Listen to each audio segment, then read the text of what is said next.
Hey buddies, welcome to Mass Games. My name is Simon. So we're going to set up, play and review the game Block and Key. This is by Inside Up Games, and as you might have noticed, I'm doing this from quite a different angle to usual. It comes in this slip, and it's because I'll be completely setting up the game, which involves this whole box as actually part of the construction. Now, I have played other games which do involve a box as part of the game, such as Skyliners, which you can find on the channel too. And as I said, I will be doing a complete setup, which does take a little bit of time, just to bear that in mind. It is a spatial puzzle kind of game, and I'll leave all the kind of the components in shot for the time being. This is the base of the box, the kind of temple floor, so that's going to be in the bottom. So what we're going to do is take these pieces, there's 4 of them, and that's the height which we'll be playing off. That's kind of why I'm doing the angle as I am. But bear in mind, please, that I do recommend having it higher than what it is, especially if you are tall. I know people who have actually had sort of neck injuries and they find that, you do need to have it up on another base. But whilst you could have had these maybe longer, it is something to be bearing in mind for. So, as you can see, this bottom bit goes in like this. This is going to be facing away from you. It is a 1 to 4 player game. I have played it solo. I think I might try and do a solo playthrough as well. And suddenly we've now got the base of that, okay? And then placing on this. So you have these arrows in these respective places. If this is going to be us orientating it, we're doing it this way. I've got extra lighting. Apologise for the sheen, but also does make the game look good. Right, so here we go. And actually, it doesn't take that long. I know the owner of the company can do it in about 30-40 seconds, but I might have been slightly sped up. And that is obviously not a mere morsel, perhaps. So, there we go. It's all now set up. So, the aim of the game is to get the most points. You can have various key cards. We've got blocks, which you might have heard of a second ago. I've sleeved mine. You don't have to. I've used, I think, Mayday sleeves in this instance. And you are trying to complete this temple floor in this ruined location, which you would probably leave this up here, actually. Oh, there we go. It just kind of about works. And yeah, so this is a game by Inside Up. I've got another game by Inside Up called Sea Change, which I'll be bringing you at some point. So we have various cards. We have moon cards, they're known as. These are the hardest to do. These are value 4. We have got the star cards. These are the basic cards. As you can see, these are value 1. And you've also got the sun cards. They're the middle value cards. So here they are, and I'll show you what they look like in a second. And the aim of the game is to try and complete, from your perspective, many of these cards as possible to get the most points. The game ends after a number of rounds, depending on players. So if you're playing as a 2, it's 12 rounds. Solo's a bit different. It's 11 rounds, but you do kind of get extra bonuses, which is quite impressive, which I think I'll do that solo playthrough to explain that one.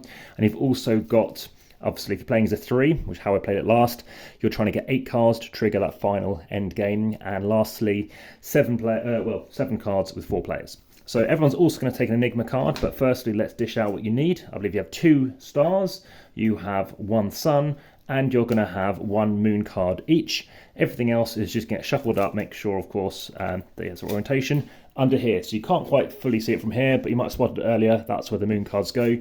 Bottom right in that instance. I have knocked this a little bit. And generally speaking, people have noticed how sturdy this actually is. It doesn't look sturdy like that because I'm pushing it hard. But as you'll notice, it'll be very sturdy once we've got everything on there. Just make sure you push everything down correctly as well. So like I said, that is sturdy. One reason why is one of my legs wasn't fully under. And that's just the pitfalls of sometimes doing kind of a live recording. So, much more sturdier now. Okay, so everything else goes away. You're going to start off with your starting cards. You're going to have one thing to work on, which are easy cards, and they do recommend the easy cards first. Then you've got a medium card, you've got a larger, harder card to do. So you've got cards like this. I'll show you how that's going to look in a second. That's what we're going to work on. Everyone else will have their own one. You're going to find your starting player as well. You're going to place this on a central location, depending on the number of players. And it's got to have moss, which is the light green. It doesn't actually specify, but it's a dark green. Light green, and you have to orientate it towards you as you wish. So let's now talk about these Enigma cards. Everyone's going to have one of these, again, 1 to 4 players, there's 4 of them. Here's 3 as an example. So you're going to have one of these at random, and basically you're going to have faces facing you to get points. So if every 3 you have facing you, you're going to get 1 point rounded down, I believe it is. So here's the 4 cards. So if I'm this person, hopefully I would have got this one. Whatever I was given, you orientate it. I believe you don't pick the orientation, you pick it first before you get your cards, but that's just something to bear in mind. I will do a full playthrough later though as a 2. So that's how it's going to work. You also need to fill up that temple floor. So grabbing tiles from this big bag, They have various dots on down here. You can just about spot some of them down here. So this one, out of interest, has got 8, 9, 7, 6, 5, 4, 3, 2, 1. So you're going to place these out in numerical order, and you're going to be picking these tiles. So picking these blocks, and you can only ever pick in a straight line, and you can pick either obviously horizontally or vertically, whichever ones you want to pick. What do you want to pick? Well, ones that obviously going to work with what your keys are. They do recommend trying to do the easier cards first because it's probably going to help build up to do another one. So now we've got some areas down there. Obviously some of it's in shot. Let's say I want to work towards doing this card. Well, luckily I can actually see these ones might work towards it. So how does it work? Well, I'm going to take as one of my actions everything from here. That's one action I can do. Instead I can play something out. So initially everyone is going to take something. So I'm going to take this one. Okay, and then that does get refilled, always from the lowest starting one first. So we have got 3 up the top here. So that's going to go there. Then in this case, it's going to be 6 and then 9. If it runs out, the bag runs out, but it doesn't normally happen until one of the last rounds. And now what's going to happen is, it's my turn initially. I've got to, if I want to, try and complete this card. Again, I've got 4 to pick between, and you always draw up a card at the end of your turn. Okay, so in this instance, we'll back up to your amount of 4. So I've got these items to hand. What can I try and do? Well, from here, there are certain requirements. You can only ever build next to, but it has to be diagonally, so that's fine. That is fine. Or next to, touching one of these faces. If it's not touching this, it must be higher. So I've got to do it like this. Or I can go on top. There is a limitation though, maximum 6 high, which does make sense because you just keep on going higher. Now you can make bridges, so I can make a bridge. Like, I can't do this because there's an overhang, as you can see. So I can't do that either. But what I can do is in one turn, I don't know, do that. And in a future turn, I can do, well, that won't work either. But imagine that was legal, something like this. A better example might be, here we go. So that is fine.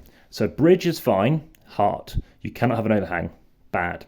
That's how that works. And that's on every single side. That helps you keep an eye on the 4 simple requirements to do. So I've got this card to do. I can do it this way down. So on one turn I can place out this. You must make sure it's next to this though. So diagonally is fine. And then on a future turn, I can place out this. So that is fine because mirrored, so not mirrored, rotated, it meets the requirement. So I've got 2, it doesn't matter what's next to either side, 2 and 2. I say, look, I've completed this card. Anyone else want to check it? I get 1 point. End of my turn, I'll drop more stuff. Now you can complete more cards on one turn, that's fine, but what you can't do, have somebody else take their turn, maybe they want to put it behind it, it completes their card, they can't say, oh, well I've now completed their card. You've got to do something active to make it complete. So that again does complete. Now let's go back to this card. Another way of doing it is you could be too high, which is fine, and then this card could go on top, but again you can't have an overhang. So assuming that was fine, there's something under here, then you've got 2, well you've got 2 and 2, that's fine. So going higher is potentially harder, but you've got that to bear in mind. Let's look at those other cards that I had in my hand too.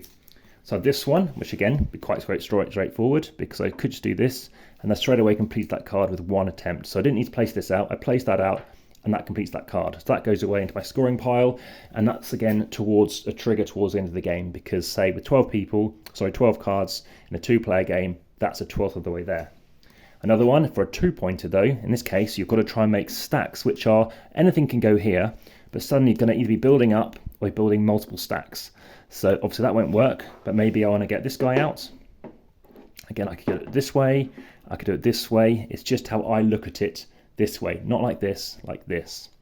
And then finally a level 4 card. So again, multiple stacks or multiple things in this direction. So you've got 2 here is fine. I'll need to get a grey here, which would work because I've got grey, I've now got brown, and now I need to get white. So I need to go down here again, so turn this again, either taking stuff from here or placing. And again, if I did something like that, then that would meet that requirement, because at the bottom we have a grey, then we've got 2 browns, and then we've got 2 whites higher up. That gets me 4 points again. So what you're trying to do is balance the easier ones against the harder ones, try and build stuff up, bearing in mind sometimes somebody's going to come along and go, oh, well I really want this angle, so they might want to take something with a green here, but they could do a green like this, or what they could do is go, well I only need level 1 green, so they do this, and suddenly they're blocking someone else because that bottom level is covered by this. So that's something to bear in mind. You can mess people over. It's generally not fully intentioned, but it's like, well, I've got an opportunity here to do something. So that is Block and Key. I give my rating for this like a 7.4.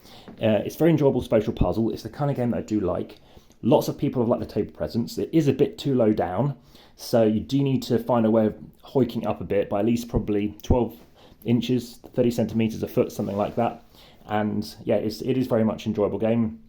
It doesn't take too long, but it is a heavy game. It's a 3 kilogram box. If you see my unboxing video, boxing teaser trailer, check that in the playthroughs as well. Also check out my playlist for playthroughs where this will be going in later, hopefully. See how that works with an aerial shot. And lastly, also make sure you check out my solo playthroughs when I do that. So check out the solo playlist, check out other games in this, and they had a setup, play and review playlist, and that weighing in the unboxing teaser trailer preview overview playlist. Aside from that, this is going in the family weight playlist, the Amass Games playlist, and any comments please let me know on YouTube is best. Of course, please do like and subscribe, hit the notification bell, and via Linktree there are occasionally competitions found via the description in YouTube, and also via Instagram there are lots of photos for this over there, over 2,700 posts, and please do join the discussion on Facebook too. Aside from that, any other questions, like I said, please do share, and I look forward to speaking to you in another video, and for now, back to the table.